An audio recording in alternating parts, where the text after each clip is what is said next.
Welcome back to another technical deep dive here in the debug zone. Today we're tackling a big question and breaking it down with insights from other users.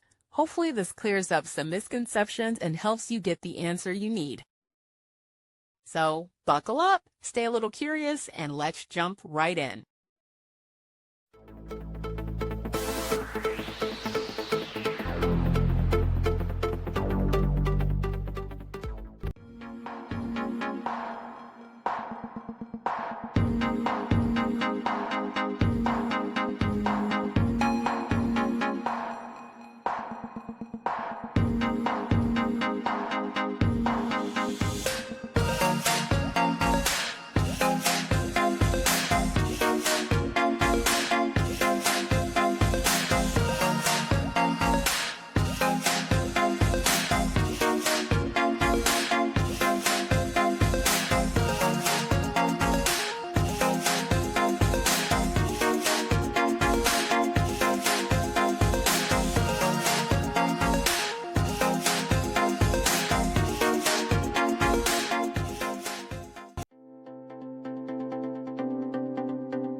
And that's a wrap.